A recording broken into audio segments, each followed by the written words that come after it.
Kisah Utsman bin Affan membeli sumur rumah atau sumur Zam-Zam. Pada masa awal kaum muslimin hijrah dari Makkah ke Madinah, keadaan mereka sangat berbeda dengan kehidupan di kota kelahiran. Di Madinah, para sahabat menghadapi banyak kesulitan. Di antara yang paling berat adalah masalah kekurangan air bersih. Di tengah kondisi itu, ada satu sumur yang paling jernih dan paling layak digunakan. Itulah sumur rumah, dimiliki oleh seorang Yahudi. Sumur ini sangat terkenal karena airnya segar, bersih, dan tidak berbau. Tetapi ada masalah besar. Air dari sumur itu hanya bisa didapat dengan harga yang sangat mahal. Rasulullah sangat prihatin melihat kondisi umatnya yang mulai kesulitan. Lalu Rasulullah mengumumkan sebuah kabar besar di hadapan para sahabat. Beliau bersabda, "Siapa yang membeli sumur rumah dan menjadikannya untuk kaum muslimin, maka baginya surga." Kalimat ini membuat para sahabat saling memandang.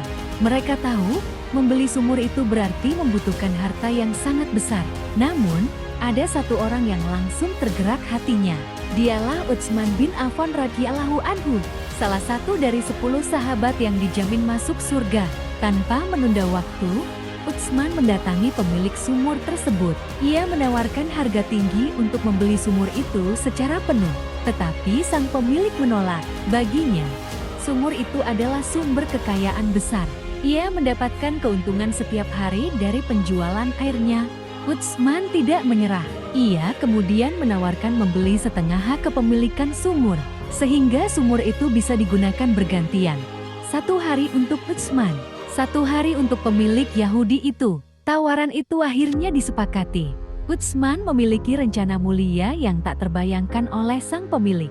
Pada hari gilirannya, Utsman menggratiskan air untuk seluruh kaum muslimin. Siapapun boleh mengambil air sepuasnya tanpa membayar 1 dirham pun. Ketika hari berganti dan tiba giliran si pemilik Yahudi, ia terkejut. Tak seorang pun datang membeli air. Mengapa? Karena kaum muslimin sudah mengambil banyak air pada hari Utsman.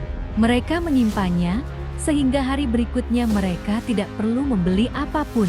Keadaan itu berlangsung beberapa hari. Sang pemilik Yahudi mulai merugi besar, sebab tak ada lagi yang membeli air di hari gilirannya. Ia akhirnya sadar bahwa selama bergantian dengan Utsman, ia tidak akan mendapat keuntungan sama sekali. Akhirnya, ia mendatangi Utsman dan berkata, "Belilah sisanya dariku." Harga yang diminta sangat tinggi, bahkan jauh lebih besar dari harga setengah sumur yang pertama. Namun, dengan hati yang lapang, Utsman membelinya tanpa ragu. Ia mengeluarkan harta pribadinya yang begitu besar, bukan untuk investasi, bukan untuk bisnis, bukan untuk keuntungan pribadi, melainkan murni untuk kemaslahatan umat Islam. Setelah pembelian itu, sumur rumah resmi menjadi milik kaum muslimin. Airnya mengalir untuk semua orang secara gratis. Itulah sedekah paling mulia yang terus mengalir pahalanya hingga hari kiamat. Dan benar saja, sebagaimana janji Rasulullah, Utsman telah mendapat keberkahan luar biasa dari sedekahnya. Sejarah mencatat, hingga hari ini wakaf Utsman masih terus hidup. Bahkan di masa modern, tanah di sekitar sumur tersebut berkembang menjadi lahan kurma wakaf.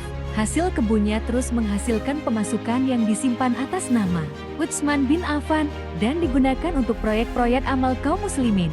Sedekah yang terus mengalir lebih dari 1400 tahun.